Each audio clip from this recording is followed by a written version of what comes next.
Assalamualaikum warahmatullahi wabarakatuh. Sa muli, samahan niyo kami sa maikling pagpapanayam mula sa mga kapatiran at mga duat dito sa programa ng Foundation ng Ar-Rajihi. Kanina lang ay inikot namin ang mga activities ng masjid na to. At kung mapapansin nyo mga kasama, andito kami sa isa sa mga hotel ng pinatayo ng pamilyang Ar-Rajihi. At ngayon ay kasama natin ang ating mga butihing ustad. At una, magpapakilala muna si ustad. Siya. Bismillahirrahmanirrahim. Assalamualaikum warahmatullahi wabarakatuh. Ako si Abdul Alim Amil. Dito ako nagtatrabaho sa Islamic Center sa Jizya, sa Jeddah. Supposed to be tubong Cotabato sa Mama Sapano. Ngunit sa ngayon, dito ako nakatira sa Zamboanga, Santa Catalina, dahil ang mga pamilya ko dito sa Zamboanga. Jazakallah khairan.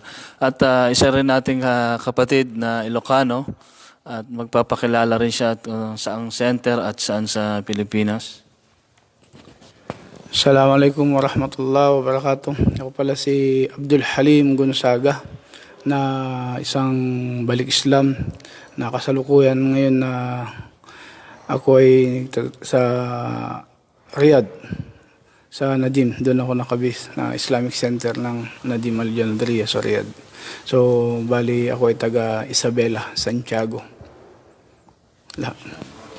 So maikling mga pagpapanayam lang ang gusto nating marinig mula sa ating mga kasama. Ustad, bilang sa Islam, kapag ikaw ay naging isang mayaman katulad ni Ar-Rajihi, anong mga kagandahang na idudulot na to sa umma o sa mga kamusliman katulad ng ginagawa ng proyekto ng Ar-Rajihi? Ano ang kabutihan na makukuha niya rito sa mundo at sa kabilang buhay? Alhamdulillah. Una-una, nakikita natin dito sa ginagawa ng pamilya Rajihi, mas nasa yung maaari natin tawagin na yung pinakatatay na si Sulaiman Rajihi, na nagyaman siya, binigyan siya ng Allah subhanahu wa ta'ala ng binuksan sa kanya yung biyaya ng Allah subhanahu wa ta'ala.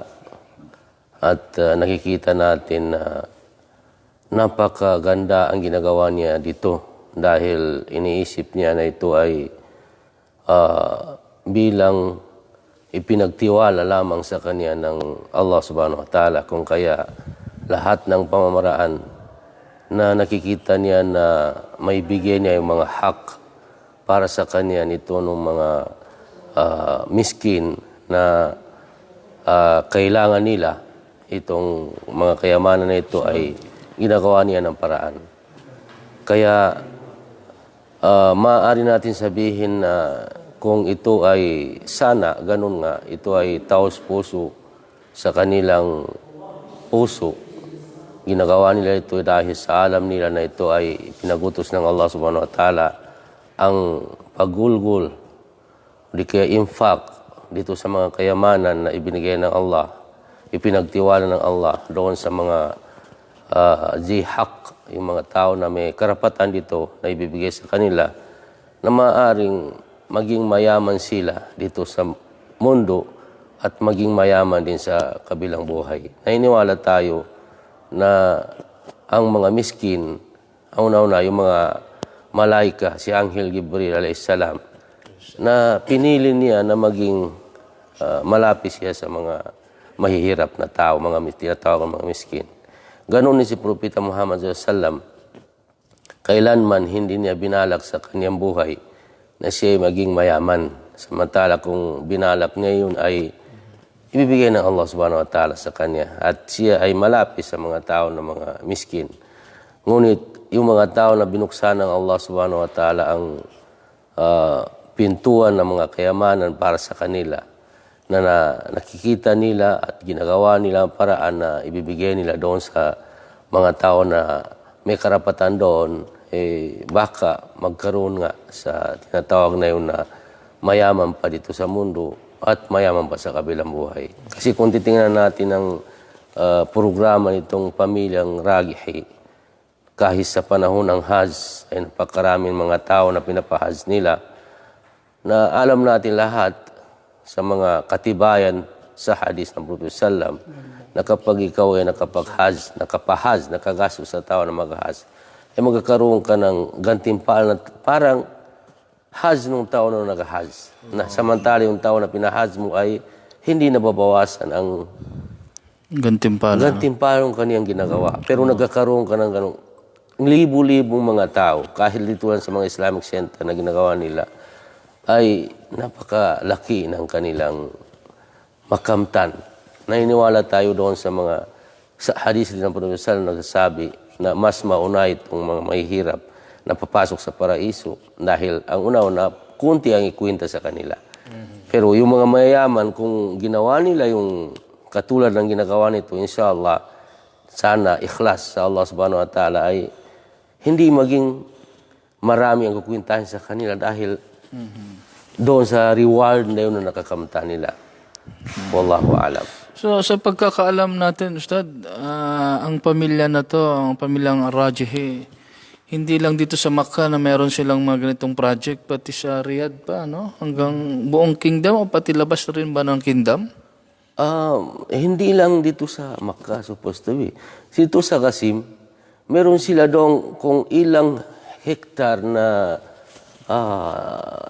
farm. Na ito'y waqf din. Allah. Na wala nang ginagawa yun kundi ipamimigay yung lahat ng Talagang tulong yun ng tulong yun. pamilya Hindi. nila. Dito sa mamlaka at doon sa labas na pinapadala nila. Masya Allah, Masya Allah. Ay, gantimpalaan ni Allah. Hindi lang dito sa Makkah.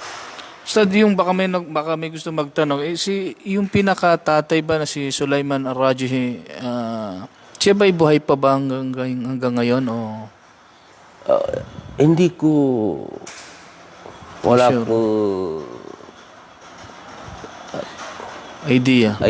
na Yung bangko sa kanila rin yun. Kasi affiliate sa nila. kanila. Halos lahat ng mga uri ng pagpasok ng kayamanan ay meron sa kanila. Inshallah. So, bilang huling ating makakapanayam rin si Ustad Abdullah Halim. Matanong naman natin siya, Sheikh, anong pwede nating maipayo o masasabi sa mga kapatiran natin na maaring hindi man sila umabot sa pagiging mayaman, pero anong pwede nilang gawin na kabutihan maliban sa hindi nila kayang gawin ang katulad ng ginagawa ng pamilya ng Raji? Anong pwede mong maidagdag? Bismillahirrahmanirrahim. Alhamdulillahi Rabbil Alamin. Wassalatu wassalamu ala ashrafil anbiya'i wal mursalin. Sayyidina Muhammad wa ala alihi wa ashabi ajma'in. Amabad. Assalamualaikum warahmatullahi wabarakatuh. So, ganun nga gaya ng katanungan ng ating kapatid na kung saan, maski wala tayo ng ganun ng yaman, na gaya nga ng sinabi ng Allah subhanahu wa ta'ala sa banal na Quran, wasari'u ila magfiratin min rabbikum, kama kala ta'ala, na kung sabi ng Allah subhanahu wa ta'ala, magunahan kayo sa awan ng inyong Panginoon. So, na yung kaluguran ng Allah subhanahu wa ta'ala sa atin. So maraming bagay na tayong magagawa na hindi lang na idadaan sa yaman, na kung saan na maraming bagay tayong magagawa na para kalugdan tayo ng lumikha.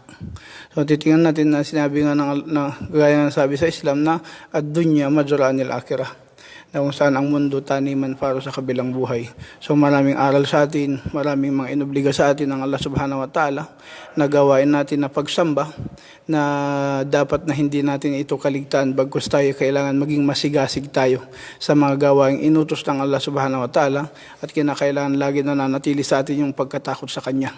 Sapagkat yung pagkatakot natin sa Panginoon, sa Allah subhanahu wa ta'ala, ito ang dahilan para maisagawa natin yung mga Kanyang kautusan, at ito rin yung dahilan para maiwasan natin yung Kanyang mga pinagbabawal, na dahilan para kalugdan niya tayo, na inshallah yung inaasam natin na gantimpala para sa kabilang buhay ay pagkalob sa atin ng Allah subhanahu wa ta'ala.